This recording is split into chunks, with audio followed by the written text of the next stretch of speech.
kepada orang-orang. Mungkin hari ini kita punya banyak tema nih Pak Nubira ya, punya banyak tema tentang perbedaan gimana sih cara mengidentifikasi batu permatanya di laboratorium itu, gimana sih caranya kok bisa keluarin batu ini natural dan sebagainya, cara kerja itu gimana Pak? Mereka mungkin biar tahu sedikit tentang cara kerja di lab gitu ya Pak ya. Saya jelaskan.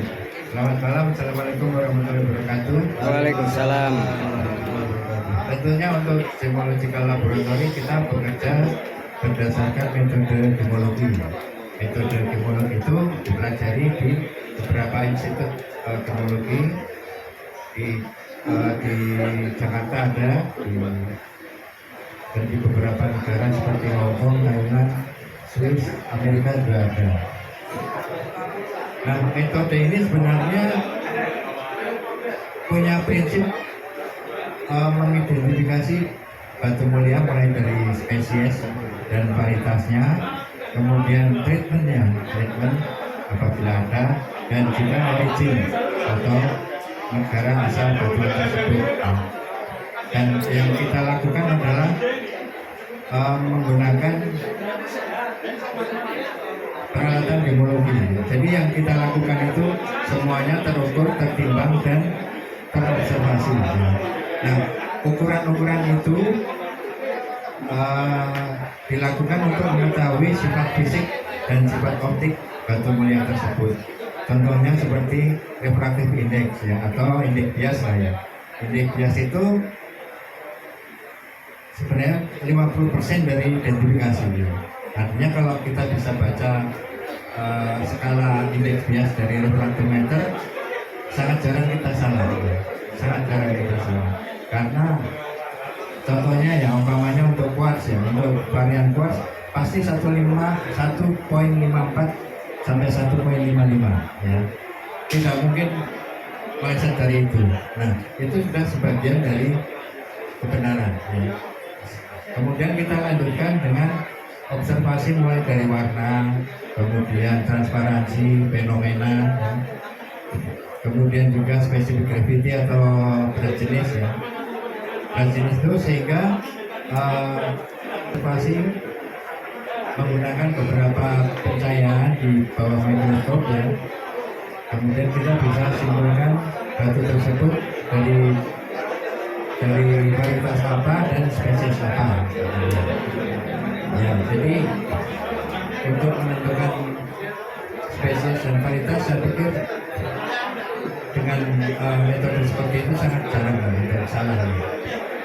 Nah, kemudian observasi kita lakukan biasanya untuk menentukan treatment dan origin. Observasi itu tetap memakai mikroskop secara visual untuk menangkap identitas suatu batuan tertentu ya. Tentunya kita relate dengan sifat fisik dan sifat optik yang kita tadi peroleh melalui pengukuran ya. Kemudian bisa kita ambil kesimpulan. Apakah observasi itu selalu benar? Tidak ya. Karena observasi visual itu sangat tergantung ke referensi yang kita punya, kemudian pengalaman dan juga integritas. Jadi kalau ada mungkin teman-teman nge-lab di beberapa lab tapi hasilnya berbeda dari sisi origin, saya kira normal ya, wajar. Kita juga tidak tahu apakah mereka referensinya berbeda dengan kita atau memang sengaja dibelokkan, kita juga tidak tahu ya. Yang jelas opini juga seharusnya juga disertai dengan integritas ya. Iya, ada dasar. Jadi kita di lab juga secara rutin memperoleh jurnal-jurnal terbaru mengenai penemuan-penemuan tambang baru, kemudian jenis-jenis treatment baru, kemudian cara identifikasinya. Betul, ya. Di samping itu kita juga menggunakan beberapa peralatan yang bisa dibilang advance ya. Advance itu yang nggak bisa dilihat mata, dia bisa terlihat. Contohnya untuk batu turmalin, kita kan nggak tahu kalau batu itu mengandung koper hanya dengan melihat. Iya pasti nggak bisa. Dengan alat-alat yang ada pun nggak bisa. Otomatis kita melakukan scanning terhadap batu tersebut untuk memperoleh bukti bahwa di grafik spektrum itu mengandung ada kandungan koper. Ya. Kemudian seperti untuk membedakan aquamarine dan maxis ya. Itu kan sama-sama beril yang biru ya. Bedanya ya kelihatannya di spektrum. Kalau aquamarine itu warnanya disebabkan oleh iron, ya. Kalau maxis kan radiasi, ya. Jadi di situ kan kelihatan pucuk-pucuknya di spektrum itu. Itu secara kasat mata juga akan bisa terlihat. Saya kira itu. Ya. Mungkin ada tambahan betul. Ini coba saya mau bertanya sama Munafik. Kan ini kan banyak sekali orang-orang ini mengatakan ini alat dipakai untuk geologis ini Pak, diamond tester. Ya, banyak sekali ya orang ini diamond selector ya. Orang ini banyak sekali yang memakai alat diamond selector untuk mengetahui batu ini asli atau palsu. Gimana menurut Munafik? Apa itu cukup? Apa itu kesalahan dalam publik untuk menentukan barang dan lain sebagainya? Mungkin bisa kasih masukan kepada kita sebagai pedagang ini. Mari silakan. Diamond selector itu khusus 121 ya. Ya. Namanya diamond selector. Ya. Ada buat diamond dong. Ya. Diamond itu, jadi diamond selector itu tidak bisa ngetes kena mata, dan diamond selector itu bukan tes kekerasan. Itu ngetes thermal conductivity, artinya tes kepanasan. Jadi artinya batu-batu yang kekerasan di bawah 9, contohnya seperti let's say moonstone. Kalau kita tes nggak berarti batu itu palsu dong. Nah itu tidak bisa menjadi tolak ukur untuk mengetahui batu tersebut itu asli atau enggak. So diamond selector is metode yang tidak bisa dipakai oleh orang awam menurut saya. Tetap harus cek ke lab. Karena kalau sintetik pun bisa bunyi. Contohnya sintetis fire, CVD, apalagi moissanite bisa bunyi. Jadi yang benar tuh cek ke lab. Nggak bisa menjadi tolak ukur. Nggak bisa memastikan bahwa saya itu alat itu walaupun dipakai di lab gitu ya. Kita pakai, tapi itu tidak bisa. Nanti kita pakai asli kita nggak bisa. Tetap kita harus cek seperti Mas Guru kan mikroskop. Saya mikroskop itu adalah alat paling terpenting di geologi. Penting banget. Visualnya semua kelihatan. Mata kita tuh hebat. Alat oke bisa, tapi bisa error. Tapi itu alat itu membantu kita untuk setengah pekerjaan kita. Nah, otomatis alat itu membantu untuk kita mengetahui seratnya saja ya. Otomatis tahu batu asli mana setengah ada pelajarannya, ilmunya ada itu. Begitu ya. Langsung bilang kan, copper bearing, maxis bearing. Bisa kita pakai mata kesat, apalagi seperti kayak emerald, minor, moderate, harus pakai alat yang mahal. FTIR. Dengan kasat mata bisa kita prediksi. Tapi gemolo kan kita bukan masalah prediksi, it's yes or no. FTIR itu fungsinya gimana? Kalau mungkin sedikit bisa mengetahui mineral atau FTIR itu untuk melihat volume berapa kadar minyak yang dalam jambu. Bisa juga buat formalin juga, copper bearingnya. Jadi ada banyak hal. Ada juga bisa menentukan origin dari sana. Jadi nggak gampang sebetulnya. Gampang, dan alatnya juga mahal juga. Jadi untuk Memon 120 itu murah harusnya ya, dibanding Sangat alatnya. murah di Indonesia. Tetap itu pun nawar. Ya. Iya. Butuh alat yang gitu ya. Betul. Kalau misalnya orang semua pakai diamond selector ya semua jadi geologis. Jadi kita bukan musuh tenaga, tapi kita teman. Kita membantu kalian untuk bisa berbuat dan mengedukasi kalian. Pihak ketiga gitu lah istilahnya, pihak ketiga lah. Nggak tahu aja. Jadi untuk menengahi antara pemberi dengan penjual gitu ya, lebih tepatnya gitu. Betul. Ya gitu ya. Coba saya mau tanya Pak Nugroho juga nih Pak. Ini metode di pasar juga sering nih Pak terjadi Pak ya. Orang pengen tahu batu ini asli safir apa enggak, ditetesin air Pak. Kalau merengkel gitu ya, airnya enggak pecah, itu katanya asli Pak. Tapi kalau airnya pecah itu katanya palsu. Gimana Pak? Menurut sampean ini Pak? Ya mungkin itu hanya berlaku untuk membedakan batu dan plastik ya. Ya, itu dulu.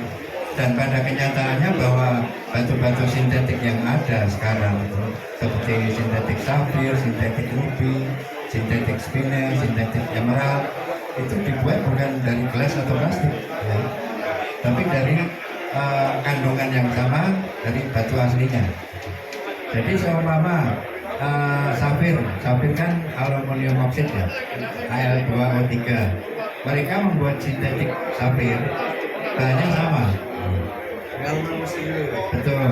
Jadi karena bahannya sama, maka akan menghasilkan sifat fisik dan sifat optik yang sama. Ya. Betul kan? Ya, jadi sintetik safir kekerasannya 9, ya. RI-nya yang sama, specific gravity sama dengan natural safir. Perbedaannya adalah kalau yang natural itu ditambang dari alam, kalau yang sintetik dibuat di pabrik, bisa dibuat secara massal. Bedanya. Jadi untuk pengetesan yang berlaku di masyarakat awam, saya pikir juga tidak valid ya. Tidak valid ya. Ada lagi juga Pak ini Pak, maaf ini saya sambung lagi nih, Pak. Pakai HP Pak, kalau dijalankan di HP nanti batu ini aking asli Pak. Kalau ini nggak jalan di HP ini palsu Pak. Karena ada yang sering melakukan metode seperti itu juga ya. Jadi layar sentuh Android itu kan bekerja berdasarkan biometrik manusia ya, biometrik dari jari kita ya. Dan itu tubuh kita kan mengandung elektromagnetik, sehingga jangankan untuk batu ya, batu kan juga ada yang bersifat elektromagnetik, ada yang enggak. Jadi kadang-kadang jari kita pun kalau kena umpamanya lem atau apa, geser pun nggak tergeser kan. Bisa pakai kita akan bilang kita bukan manusia kan enggak ya? Tangannya palsu gitu.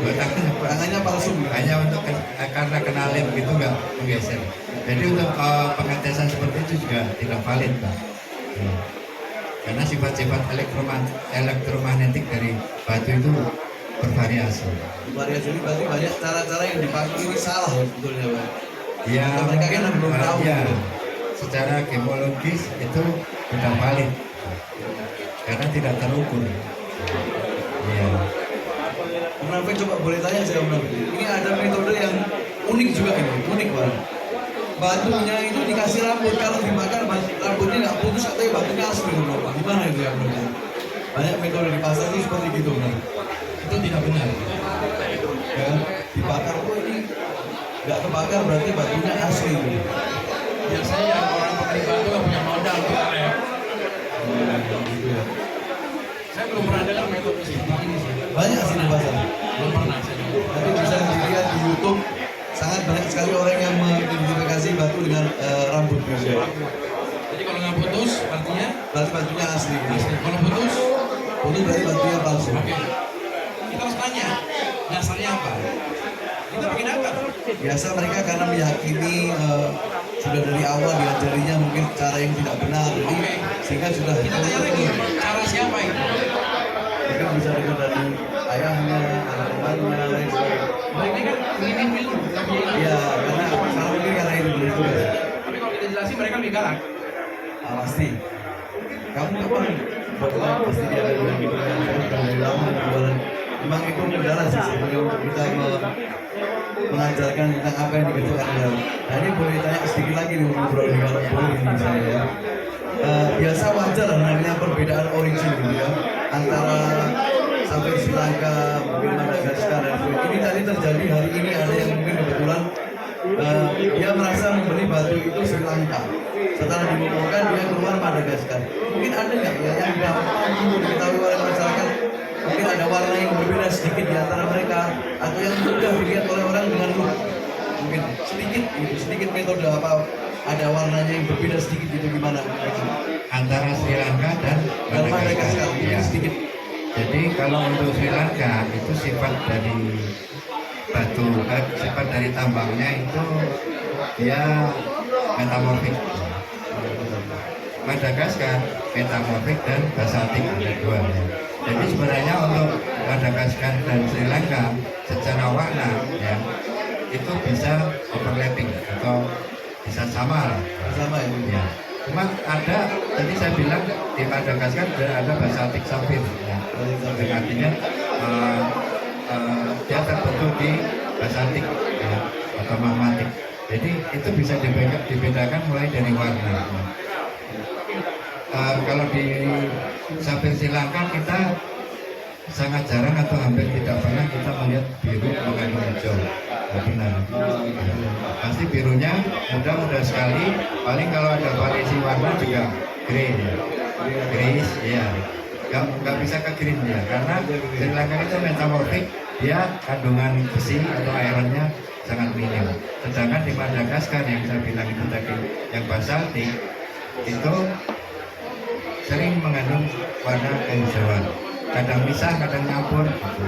Sedangkan untuk Madagaskar yang metamorfik itu kita bisa bedakan tidak hanya dari warna tapi dari ilusi ya, dari ilusi seperti color zoning ya. Color zoning di Madagaskar itu dia lebih kontras, dan untuk sebaran mineral pemotornya juga dia mempunyai pola yang khusus, sangat berbeda dengan yang Sri Lanka.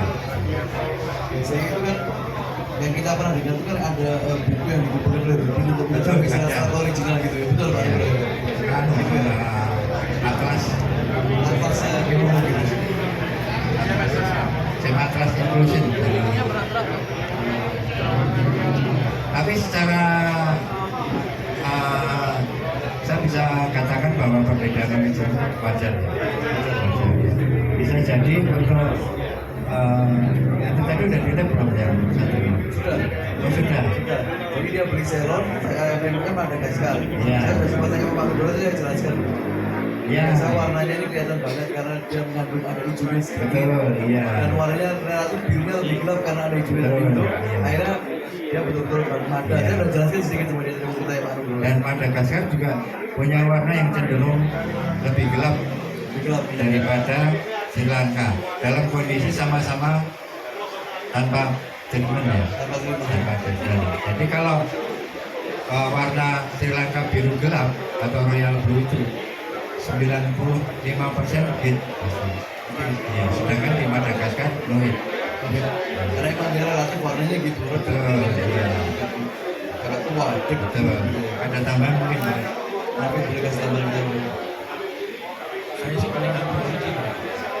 Pasti. Kita semua anti Karena original. subjektif, bukan objektif.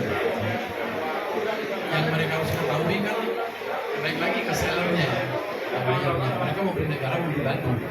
Tapi untuk cukup mengetahui sih oke. Nah, beda Madagaskar kalau saya lihat, coba dulu kan dari warna juga dari karakteristik. Paling gampang untuk mengetahui Madagaskar Sri Lanka itu, Madagaskar punya ciri-ciri khas kayak liquid atau kristalnya bergumpal. Itu salah satu ciri-ciri yang akan ada di Sri Lanka pasti. Contohnya seperti kayak heat inclusions, tapi bukan heat. Bergumpal itu yang dari ciri-ciri Madagaskar.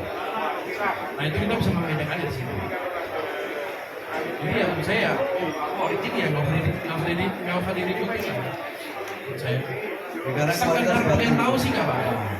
Nggak apa-apa. tambahan ilmu lah. Nah, so it's subjective bukan objektif. Yang penting kan natural, yang penting jenisnya itu nggak beda. Kadang orang dikasih batu Ceylon yang kotor sama Madagaskar yang bersih juga pikirnya Madagaskar yang bersih. Yes. Ya kan? Karena mindsetnya mereka mikir tuh Ceylon paling top. Tapi di setiap tambang itu ada yang barang yang top, barang yang low quality itu pasti. Di setiap tambang. Padahal ada kasper yang lain. Makanya permata itu is colored stone. Batu berwarna, yang kita itu warna, bukan origin. Sekedar tahu nggak masalah. Tapi kalau sekedar tahu terus bikin masalah, jangan jual batu. Tapi kadang kan ada orang bilang, saya ini beli ruby Burma, keluarnya Mozambik atau Tanzania, kenapa? Mungkin bisa kita kasih tambahan sedikit, mungkin apa sama dengan cara mengidentifikasi safir. Karena kan otomatis kan dia sama-sama aluminium oxide, cuman kalau dimasukkan titanium dia jadi safir, kalau dimasukkan barium dia jadi ruby kan. Mungkin identifikasinya sama atau beda ya? Mungkin Anafin bisa nambahin tentang ruby yang origin Burma atau Tanzania atau pengetahuan data tertentu gitu lah.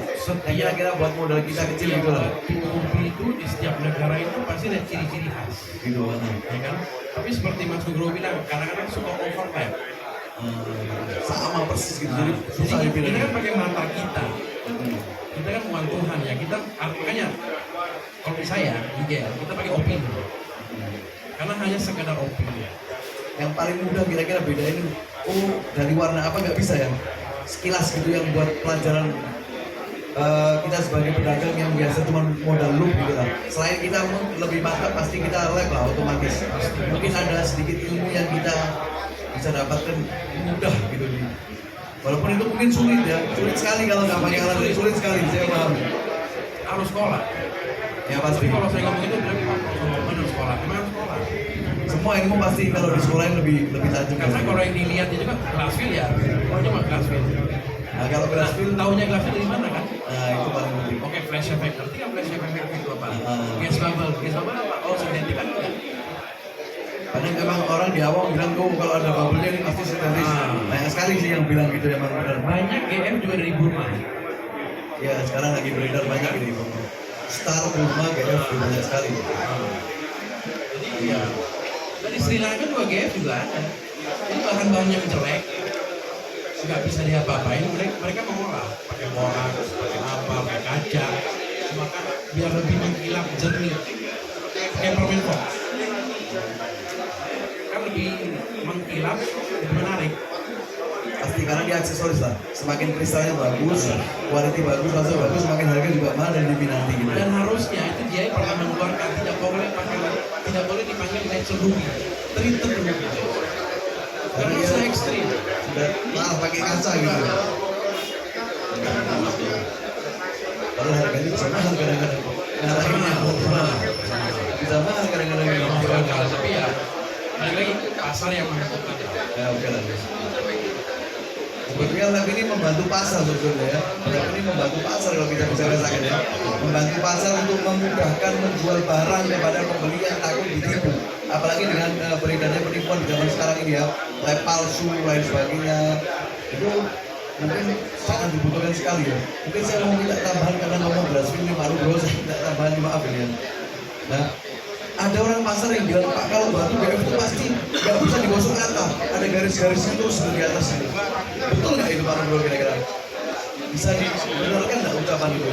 Mungkin bukan garis-garis ya, karena yang namanya Glassfield itu juga mengisi lubang yang ada di permukaan, sehingga ada perbedaan kualitas permukaan antara rubinya sama bekas tambalan dari Kaca tadi. kaca tadi itu, sehingga kita kalau umpamanya pakai thermal detector di bagian rubinya naik, di bagian tambalannya dia nggak naik, itu udah salah satu bukti buat bahwa itu glass ya. Kadang orang di pasar tuh mikir itu ada garis-garisnya. Ya itu sebenarnya bukan garis ya. Permukaan. Ya itu kemungkinan retakan-retakan kecil yang terisi sama Glassfield. Karena treatment Glassfield itu hanya bisa diaplikasikan ke batu yang banyak retakan. Kalau nggak ada retak, ngapain di Glassfield? Masuk dari mana dia? Iya betul. Batu yang di Glassfield itu aslinya batu yang banyak retakan. Betul iya. Ya batu yang banyak retakan. Iya.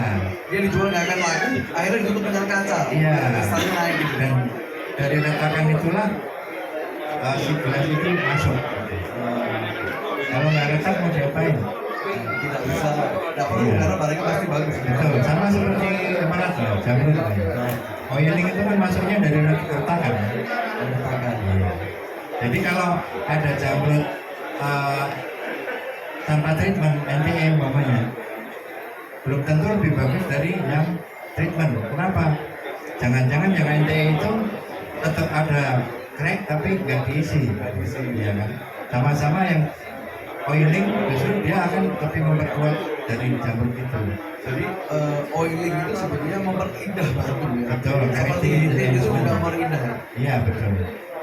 Dibilang wajar nggak ya, treatment itu sampai apa ya kira-kira yang ini wajar di treatment batu sampai treatmentnya oiling sedikit atau yang gimana gitu?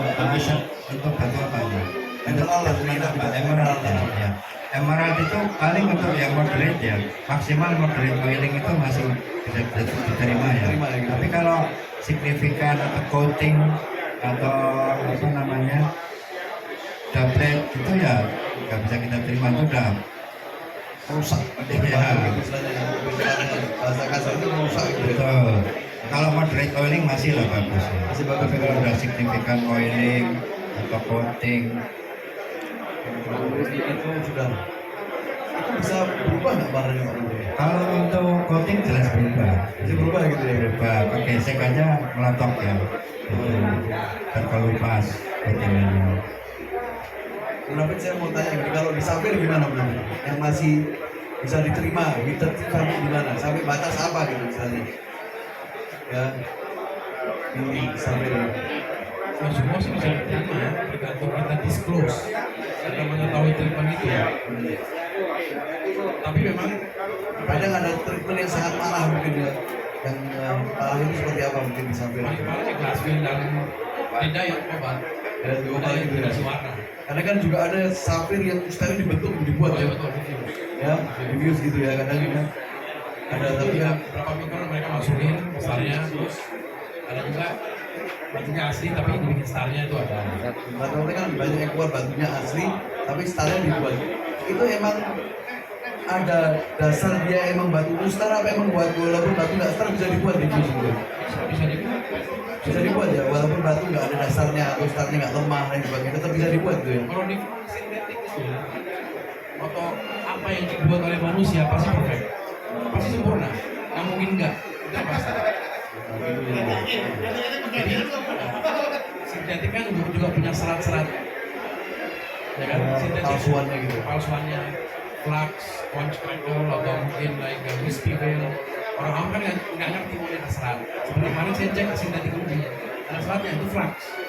Maksudnya, memang itu flux. Tapi buat orang awam itu adalah ya sintetik. Nah, gimana mereka bisa tahu sintetik apa enggak? Karena seratnya ada. Ya balik lagi, harus sekolah atau banyak nanya sama gemolog dan banyak belajar. Ya, itu Pak. Nah, jadi cara paling bagus ya selain kita serahkan gemolog kita tanya lah kenapa bisa gitu. Jadi kita dapat ilmunya juga ya. Harus banyak nanya. Mau lebih bagus lagi sekolah ya kan? Sekolah ini kita mau tunggu kapan nih gemolog membuat sekolah ini ya. Karena kita bukan gemolog itu yang wah, gemolog yang masuk atau kita cek begini kok bisa keluar nggak semudah itu. Jadi saya di ideal mungkin bulan depan atau 2 bulan lagi akan buka sekolah. Ya, bagus ya. Kita Buat basic dulu biar ngerti gimana cara jualnya, apa itu permata, apa itu hal-hal permata treatment dan lain sebagainya, fenomenanya dari basic dulu, jangan praktek dulu. konsentrasi batu nanti kalau Nah, ketiga. kalau betul, kalau aja jatuh pasti, nggak ngerti, pasti bingung. Ini mungkin ada yang datang mau tanya ini boleh nih. Mumpung tanya gratis nggak ada biaya ini ya. Yang mau tanya-tanya mungkin tentang treatment batu, apa tentang batu, cara kerja lab dan lain sebagainya. Ini boleh ditanyakan ya.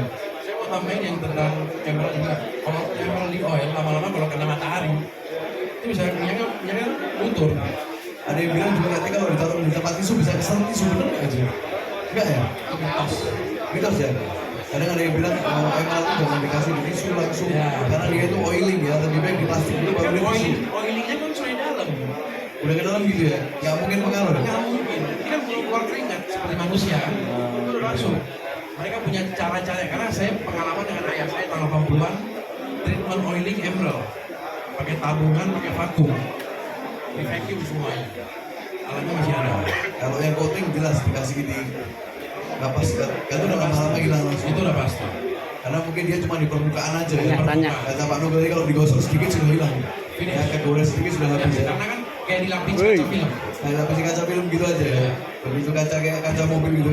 Keperet sedikit udah habis ya. Habis. Jalannya gitu. Wah gitu jadi ya. Boleh tanya, Beb? Boleh silakan. Eh, terima kasih, selamat malam. Untuk tadi mau tanya kepada Pak Nafid ya. Tadi menjelaskan masalah tentang flux. Apakah definisi dari flux itu dan tadi hanya dari apa penjelasan tadi hanya terdapat pada sintetik. Apakah flux tadi ada juga pada natural di stone? Terima kasih. Jadi flux sintetik ruby atau flux sintetik sapphire itu akan pasti mirip dengan natural. Bedanya kalau natural itu dia punya inklusinya itu halus. Beda dengan flux. Flux itu agak kasar. Metallic plates atau seperti gas bubble, tapi benar-benar kasar banget. Hah? Keruh. Kayak seperti contohnya kayak lem atau air lem kalau udah kering keras kan mereka kan. Nah flux itu seperti itu. nature nggak mungkin seperti itu. Tapi ada juga yang di tengah-tengah, nah itu bisa masuk ke beryllium. Contohnya saya pernah beli safir, nama lab saya nggak sebut, dia keluar hitam. Tapi pas saya cek itu beryllium. Karena dia punya pori-pori atau dia punya gas bubble, inclusionsnya, ada titik-titik hitam, blue dots. Dan seperti itu di lab jadi keras. Hasil untuk beryllium itu ada Untuk beryllium, bonusnya. salah satu ciri-ciri kayak air kalau kita lempar itu keras, kayak wax, something like wax. Nah itu flux, ada banyak sintetik yang diciptakan satu tahun yang lalu. Blue dots itu pasti warnanya blue. Blue ya pasti karena dia blue dots ya. Padahal orang pasar kalau bilang sungai ada hitungnya, ada tai lalatnya. Cuman kan hitam. Dark blue. Dark blue dia. Tapi kalau kalian lihat pasti hitam. Itu ya. Biasanya lagi-lagi pakai mikroskop lagi ya. Mikroskop lagi jadi gitu ya. Belum mungkin mau nambahin. Cukup gitu ya. Oke, ada yang mau tanya lagi nih? Mumpung kesempatan bertanya gratis nih. Sebelum saya istirahatkan di balik rumah. Udah capek dari tadi nonton batu terus dan lain sebagainya, masih saya siksa untuk terangin buat kita ini. Ya, terima kasih banyak ya. Ada yang mau tanya lagi? Mungkin ada yang mau tanya?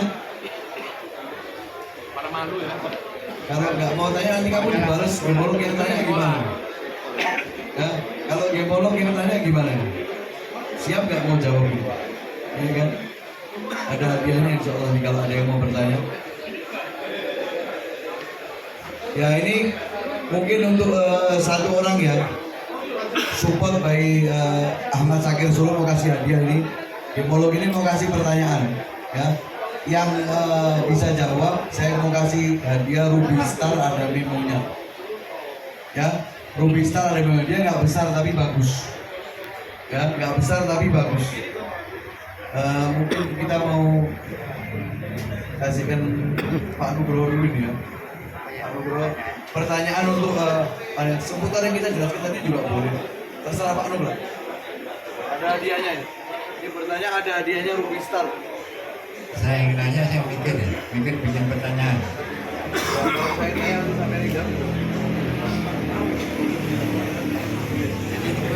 Quiz ya, itu quiz Pak. Hadiahnya Star Ruby ada memo lagi. Oke. Hah? Oke. Baik, saya akan memberikan kuis. Kuis berhadiah 1 batu Star Ruby Memo 3 dan by Syakir Makan Batu ya. Pertanyaannya adalah sebutkan 5 jenis peralatan atau perlengkapan yang digunakan oleh laboratorium gemologi. 5. Gampang. Aku untuk gampang 5 pertanyaan toh gampang. aku rada jawab. 5 peralatan atau perlengkapan yang digunakan Aku nggak di boleh. laboratorium gemologi. Aku nggak boleh. Boleh jawab aku. Sampai bisa tanya jawab ini monggo dapat hadiah Ruby. Ayo Gus. Gus. Woi. Jawab. Jawab 5. Jawab. Korek api, kompor, Nah. Sumbu. soda, dodol gorengan. Ayo sampai bisa jawab. Panitia boleh jawab nggak? Panitia? Oh, panitia boleh jawab nggak? Panitia? Boleh. Panitia boleh? Rum, boleh? Boleh. Sip, Bangun. Maju. bangun. Maju ini Mas Arum katanya mau jawab ini. Yes. Benar itu Ruby. Ini bagus. Selamat malam, perkenalkan nama saya Denny Mesa. Mohon diulangi pertanyaannya. Alat-alat yang dipakai di dalam laboratorium Games Lab. Jumlah berapa? 5. Terus kamu harus yang angel. 5, nggak boleh gampang. 6. Mikroskop, Mikroskop, spektrometer, spektrometer, hidroskop. ya. Lalu, minjem dulu. Nggak boleh lihat tuh. Ntar kurang 2, aku lali. Itu sampai 3 batal loh. Itu loh. Kamera buat foto satu. Chelsea filter, Kasih filter. paling umum itu. Ya, ini harus canggih-canggih ini. 31. Spektrometer udah ya tadi. Udah. Udah. Apa nih? Oh Liquid, ya. liquid. Milimeter gauge. Ya, 5. Apalagi masih kurang. Kurang lagi sih bikin Liquid. Gelap terang. Ramat spektroskopi. Nah. FTIR. Kurang. Sudah cukup. Oh iya. Mana Pak Nugroho betul nih Pak Nugroho? Hadiahnya batal lah kebanyakan nyebutnya. Ya. Kan kalau nyebut 5 ngasih 7. Gugur. Nanti diatur sama Mas Zakir. Ya, kita antar nanti. Mungkin ada lagi yang mau ngasih sumbangan. Sumbangan hadiah. Ada. Ada loh. Saya dapat hadiah dan memberi hadiah. Oh iya boleh. Oh, ini ada lagi. Silakan. Boleh pertanyaan Pak Nugroho? Pertanyaannya dari Dari Mas Arif. punya hadiah. Ya. Dari Mas Nafid pertanyaannya gantian. Mas Nafid, pertanyaan Mas Nafid. Sebutkan mana yang Gue yang jawab. Kasih sebelah. sebutkan alamat lengkap IGL yang di Jakarta. Wah, ini alamat. Wah, ini hadiahnya banyak ini. 4 batu ya, hadiahnya 4 batu. Wah, alamat IGL Game Lab ya. Ini hadiahnya ya. Tahun berapa? Dirinya. Dan tahun berapa berdirinya Lab IGL? Ini hadiahnya 4 soalnya ini. Hadiahnya 4 ini. Hadiahnya 4 ini. Naik tahun nggak ini? Daripada dikantongin saya nih.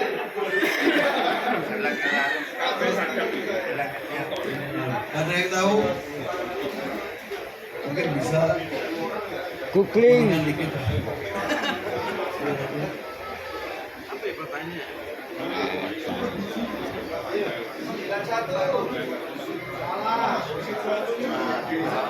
Sebelumnya jawab.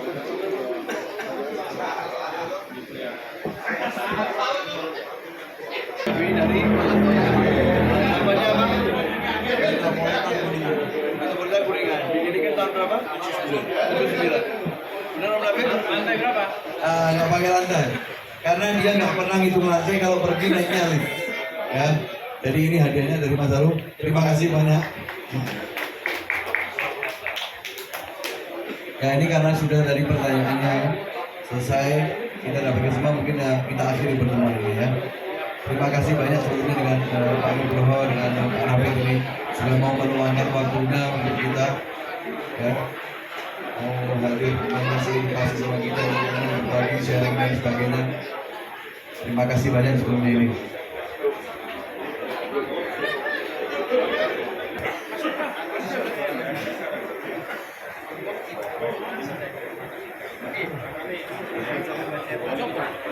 Siapa yang bertanya? Pak Iwan, dimana silakan. Di belakang.